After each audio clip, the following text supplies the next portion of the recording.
especially this high ticket sales game, a lot of people have the expectations they land a gig, just get inbound leads and make a bunch of money and it's super easy. Mm. Other people that make 100 grand a month in high ticket sales, just being a closer, that are like, dude, I want to push further, right? I would always look at the opportunity. Hmm. Never look at the short-term money you can make, always look at the opportunity in the business. Thank you so much for being in the podcast today with me. Today we're starting the very first podcast in English. So I really appreciate your time. We're going to talk about high ticket sales, but before we get into all the questions today, would you like to introduce yourself? Yeah, man, I'm Luca Leiter. I'm, living over here in Vienna, and I've been in sales for a while, like 10 years now, coming up to 10 years now, like a decade. And, been a great journey. It was from anything you can think about, from cold calls to selling to closing to inbound to outbound. Like, been doing it all over the past years and had, great success in it, obviously, right? Like, I had, great journey so far, great success, super grateful for everything that happened. Just the beginning, obviously, but it's definitely a skill in the industry everybody should be in. Amazing. Yes, I can see it definitely paid out because I can see the plaque on your wall. That's pretty cool. Now you got to fill it up. Nice.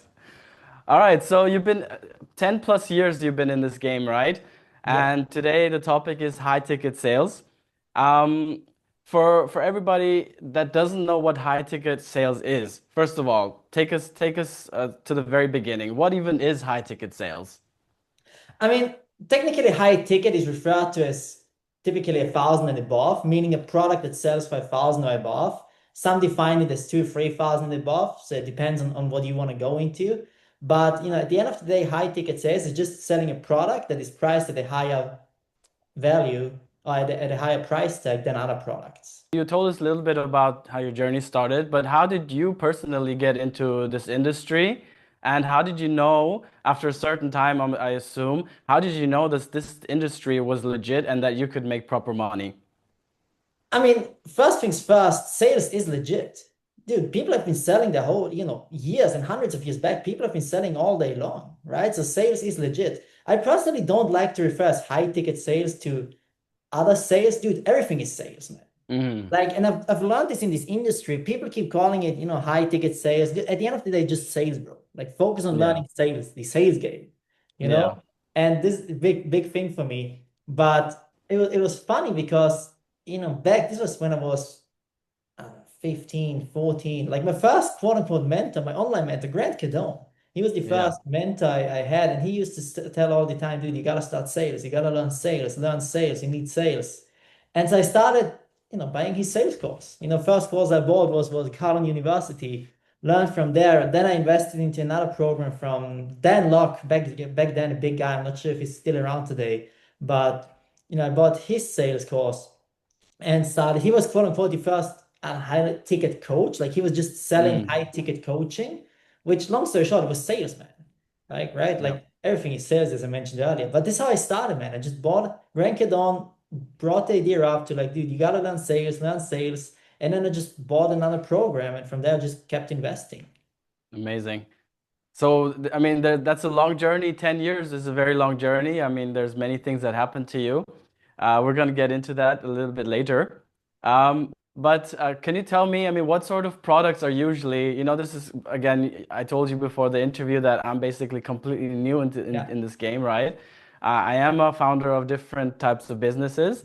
And so this is really the start of my journey. But what type of products would you say are the most common in, you don't like to call it high ticket sales, but Definitely. what type of products are usually in this category? I mean, biggest one I feel like is coaching, right? Like coaching products all around these types of any online coaching, right? Or physical coaching, like a lot of coaching products. And this, I think by far, like personally, I just see coaching products as the biggest Hmm. one. I just see everybody doing it, right? And but besides that, there are many others, right? There are PR agencies, there's marketing you can do for, there is, real estate investing Hmm. where you can grab a piece from. Like there are many different any sector can be high ticket sales, but if you ask me the biggest one, I feel like it's coaching. And I see a lot Hmm. of PR firms back then, I'm not anymore. Yeah. All right. Coaching. Okay. I mean, I think, I guess it makes sense because it's, I don't know. the easiest to sell? I don't know. Is it, would you say coaching, consulting are products that would be, it doesn't cost much investment like a physical product. It's just your knowledge that you're sharing. So I think it's like the easiest thing to sell. What do you think about that? Yeah, definitely. Right. But at the end of the day, you gotta be a pro in the sector to be a coach, right? Like, you Mm, see a lot of coaches only come up, they sell, they make 10 grand once, start baking and coaching, how to make 10 grand a month. And then mm, you see them around for a year or two, then they drop, right? Like many coaches come, they go, they come, they go, they come, they go, right? yeah. And only real ones gonna stick around for the long time, right? Like here in Austria, for example, a big one is investment bank, right? Like he's been around for many years now, 100% legit guy. And Yeah. so he's been around for many years. He's gonna be around for the next, tens and dude, hundreds of years. Investment Academy is gonna be around, I guess. But this Yeah. way you can see these coaches that are real, they're gonna stick around for 5, 10, 15 years plus. That's true. Just a side note, not about high ticket sales, but coaching. Like Yeah. you can only be legit if people get results, right? Like you can only stick around for Mm, a long time if your students actually get results, right? true. And so True. this is why many coaches come and go because obviously when people don't get results, they get overflooded with negative feedback and they drop off. Just a Very side note true. on this coaching sector. Absolutely. Absolutely. Very true. And so, Luca, sales is usually done, not always, but it's usually done when it's like a high ticket offer. It's usually done with a team, right? I mean, there's usually many people that have, people hire, companies hire remote salespeople and that don't necessarily have to be in the office with the person with the offer, but they're around the world and they make phone calls, right? Sales calls. Can you tell me a little bit about the structure of those type of teams, about those sales teams a little bit? Can you get into that?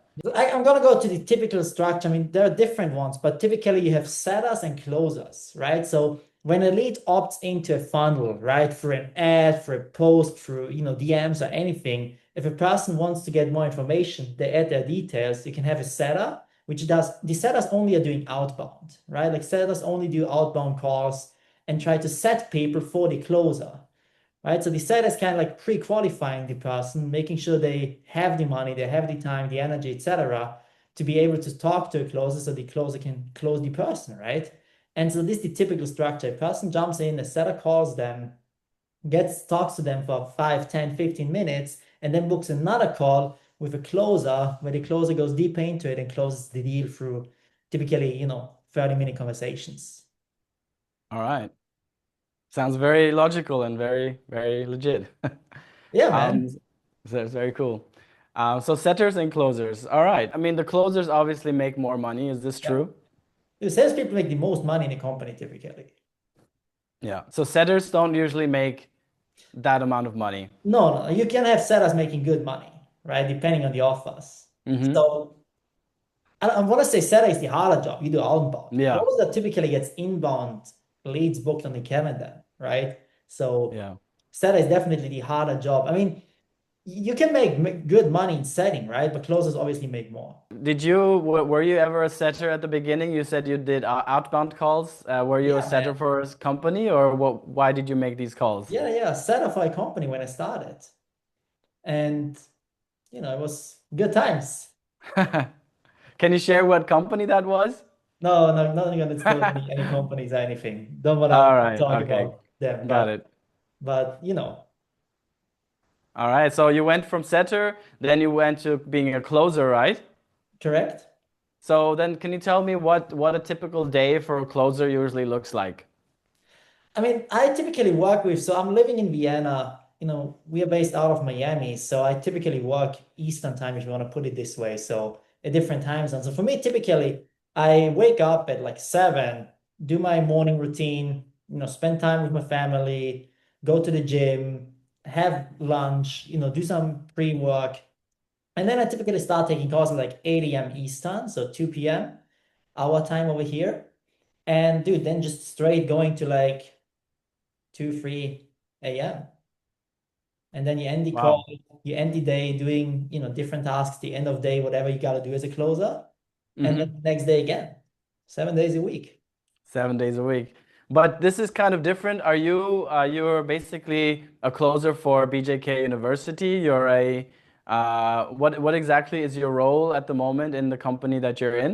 Yeah, man, I'm doing closing as well, right? Okay. So you gotta do everything. You gotta Yeah. manage, you gotta do closing, you gotta do everything.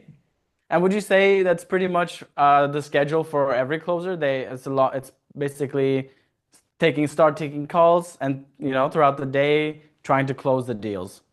I mean, yes and no. It always depends on your goals, right? Like a typical day is always depending on where you want to take it, right? Like I know people that Hmm. make 2, 3 grand a month in high ticket closing, they don't take, 15 calls a day, right? Mm. So they typically take a couple of, spend the rest of the day doing anything, right? Like they're happy Hmm. staying where they are. Mm. Other people that make 100 grand a month in high ticket sales, just being a closer, that are like, dude, I want to push further, right? So Mm. it always depends on you and your goals. It's always hard to say typical day, but Right. typically every closer wakes up, typically start to make calls, if you want to put it this way, throughout the day, try to close deals, and then they end the day. Okay. If a company wants to hire a closer for their product, right, for their offer, and the person doesn't have maybe 5, 7, 10 hours to give this company to make those, to make those calls and to make those sales, the company usually doesn't take them. Is that true? That doesn't even they need a certain level of For sure. commitment. Is this true? I wouldn't hire you if you can't do 5 hours, 7 hours a day. Like, no doubt. Right? Like, it depends on your commitment. Dude, you find 7 hours, you find 8 hours a day if you want to. But I wouldn't hire you if you can't put in 8 hours a day. Like, Mm-hmm. minimum, bro. Like, for you and your goals, not for the company. It's like, you have Mm. goals, man. Right. If you're not willing to put in 8 hours a day to your goals, what are you willing to Mm-hmm. do? All right, let's take a fictional character. Let's say someone wants to get into high Mhm. ticket sales, right? And they have other commitments, right? They have maybe some, they need to do how do you say, a normal job, a Mhm. part-time, a full-time job, and then start a part-time gig as a sales closer. How would he how would he start this journey? I mean, he needs to work full time until he gets enough money from the sales job, right? So how would he start his journey into sales? I've been there, right? So I did the exact same thing. And one of my mentors used to say, if you want to go to the next level, there is something you have to give up, right? Now, if you work in a 9 to 5 job, like if you work 8 hours a day, you still have 16 hours left, right? Mm, Like 16 hours a day are still left for you to do anything you want to do. Let's say you go out there, let's put on the calculator to keep everything accurate. 16 hours, let's say you travel 30 minutes back and forth. So an hour goes away over here, so we have 15 hours and the job is done, right? Like let's say you have a family, you want to spend time with them.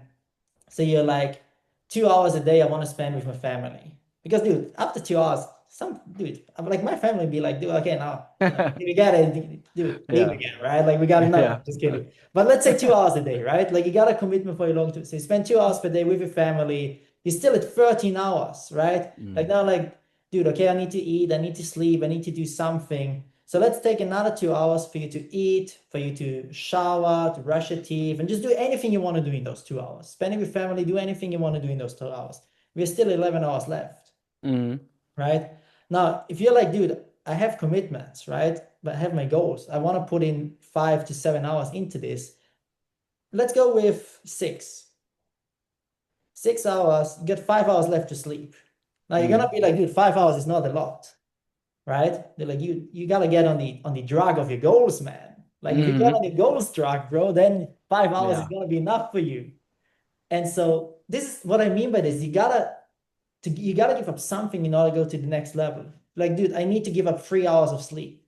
It's gonna Hmm. be hard the first 2 weeks, but I need to give it up for my bigger goals, right? Right. You're like, dude, I need to figure out how I can get to my job and from my job quicker, right? Like rather than spending 30 hours one way, how can I spend 15 minutes? What can I do to get there quicker? Is there a way? Is there no way? Right? Like you always gotta find the best use of your time at the end of the day. And this is where this whole thing comes in, man. Like if you want to get into this sales gig and you see a Mm, company that just like, dude, we only take on somebody that can put in 12 hours a day, right? So then you're gonna be like, dude, I don't have 12 hours, right? Like we gotta stay realistic. But Yeah. if you like, you can talk to them and you can go to anyone. It's like, dude, I have 5 hours per day, every day, 35 hours a week. It's a full-time job, man. Hmm. Right? Most people don't even work 35 hours per week at the moment, calling themselves working full-time. So it's Yeah. like you always can talk to them and figure something out here, but you gotta give up something. If it's sleep, if it's fun time, if it's even time with your family sometimes. You gotta cut it back in order to get to your goals. Absolutely. Great advice. So the reason people get into sales is obviously people like me want to learn sales, yes, and of course the financial aspect of it. And so let's talk about a little bit of about the financial side of this. Companies usually have a certain percentage they pay out, right?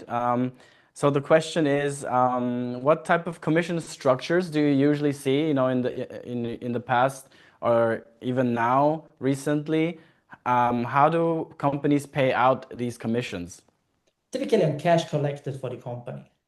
So the percentage I see a lot around, and many guys in the industry I know, is somewhere around 10% of for closers and Hmm. 3 to 5% for setters.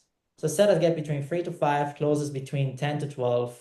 And typically setters have a base as well. Some setters get a base salary every month, or they get, any bonuses, but typically on cash collected and then any bonuses the company pays out.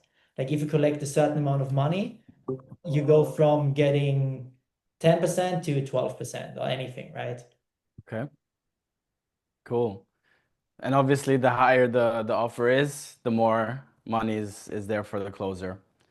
Definitely, right? Like if you get 10% on 25 grand is different than getting 10% on 3 grand.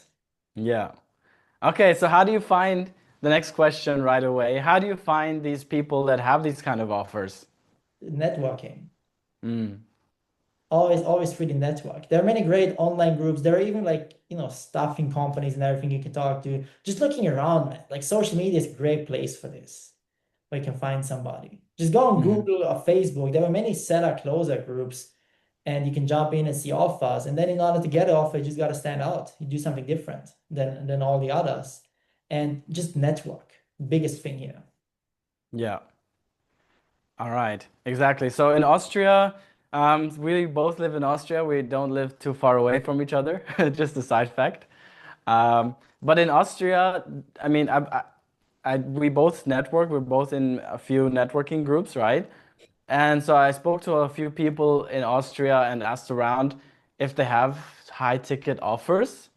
And some actually do, some don't, but they're all like German speaking products, right? Because we're in Austria, obviously. So, but we want to reach an international audience with the podcast. How would you say if someone is in the UK, or let's say we live here and we're trying to find a product that is in the US? How would you go about doing that? Same thing, man. Online. Just like Yeah. how I came to, my current partners, right, is through a program I bought. This is where I met them. Like the program wasn't the best. Like it wasn't the best Mhm. sales program I bought, but it got me a great connection, right? So this is where if you want to go into a market, find where people are at. If you're like, okay, I want to go into the US, let me find a US sales coach that offers me coaching, pay 3, 5, 10 grand, whatever it is, get into it, use it, and start networking. And for the people who don't know where to start, because this is even since the beginners don't usually know where to start, right? Can people reach out to you? They can definitely reach out to me, but Luca, can people reach out to you if they want to start networking in Yeah, this yeah, industry? definitely. They can hit me up on Facebook, same name. They can hit me up on Instagram, LW_Leiter. You can also drop it somewhere below here on the video. But Yeah. definitely, guys, hit me up. You got some good connections in the industry here. But at the end of the day, the very first, for every beginner, the very first advice I'd give is get a coach. Hmm. Number one thing is get a coach, buy a coaching program. The same thing I did, man. Like I bought 3 programs before I found, I don't want to say found a good gig, but I got a great connection, which brought me to my first gig. Right. I got some of them before, but these were small gigs, not, I'm talking about the first one that paid off big. Yeah. And this was number one, get a coach. Yes. And again, guys, this podcast exists or this interview exists because people we want to help people get into this game. And so if you have any questions, leave them in the comments, right? And we're gonna reply to them, right, Luca? Is this okay for you? Yeah, yeah, definitely. Again, everybody can hit me up if they have questions about it. Yeah. I need help, I need advice, I just want to talk. Again, hit me up. More than happy to help you guys out. Awesome. Awesome. So let's talk about a little bit of people want to get into this game. What type of mistakes should they avoid? Not getting a coach is the first one. And Mm-hmm. the second one is the expectations, especially in this high ticket sales game. A lot of people have the expectations they land a gig, just get inbound leads and make a bunch of money, and it's super easy, right? They're just gonna sit back. People that are like, dude, I want to buy a product. Give it to me. I want to pay the 5 grand, 10 grand right now. Here's my credit card. And these expectations are wrong in the game, I noticed. Like a lot of people come in here just feeling they can chill and hang back, get calls, take 5 calls a day, close two. And obviously you can get there down the road with many different factors. But dude, if you're starting up here, you're not gonna do this. You're gonna Yeah. do setting. You're probably gonna, you maybe get a good closer role, but you always do outbound Mm-hmm. every time. Like one of my mentors, his sales guys, and he has, I don't know how many hundreds he has. They have to make at least 300 outbound calls a day as a closer as well, Oh, really? right? So as a closer, you always got to do outbound. You always got to work the Okay. game, and this is why you got to know everything, right? So number Mm. one, keep learning. Number two, know exactly where you want to go and what your goal is. And number three, know that it's gonna take more effort than the a lot of people in the industry actually show.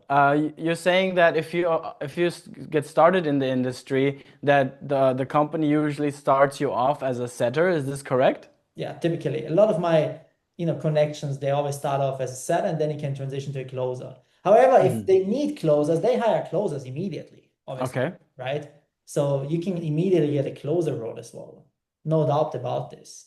But if you're Hmm. I'm talking about if you're a complete beginner, you've never done sales, you have no idea about anything, Yeah. you just started off, finding some random guy on the internet, and you're like, okay, man, I want to learn this game. I feel motivated, like, right?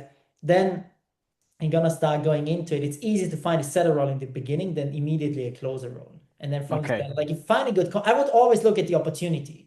Hmm. Never look at the short-term money you can make. Always look at the opportunity in the business. Like if you can get a closer role over here, but the opportunity is you can maximum make 15 grand a month. But here you got a bigger company where you can start as a setter, develop as a closer, and closer make 150 grand a month. It's like, dude, go to the opportunity, not to the short-term money. Great advice, Luca. Yes. Thank you very much. So far, it's been a great informative podcast, Luca. Appreciate it, The man. the final question. This video will be uploaded on YouTube, and I think a lot of people find these type of videos on YouTube. They get really excited, and I think we gave them a clear view, clear perspective on what the role is really like. And so if people want to get, even after watching this, if they say, hey, this is really something for me, and I could really flourish in this market or in this industry, what is the next thing they should do in the next 30 days that would get them into the industry and land a job as a setter? Buy a coaching, get a mentor. Mm-hmm.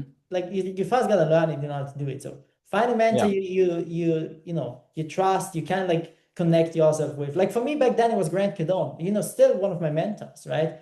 And so, but I connected to him very early on, and so he was the first guy I connected to, and this is why I immediately went with him, right? From there I got Mm-hmm. great connections as well, other people. But number one thing, get into a group of people that wants to go where you want to go. Mm-hmm. Great. Luca, thank you very much for this podcast. Thank you very much for your time. I think there were many pieces of advice that people can take in. Even I did, of course, and I learned a lot. And for people who want to find you online, where can they find you? Typically Instagram or Facebook. Truly appreciate the time here, Robin. Always great talking with you. And yeah, just you can link my Facebook or Instagram below. People can just reach out to me, text me. Let me know if you have any questions or need any help. I'm more than happy to jump into. And again, Robin, always appreciate the time with you. I really appreciate it, Luca. Thank you, and I hope we'll see you again soon. Awesome. Same here. Okay. Take care. Take Talk soon. care. Thank you. Bye bye.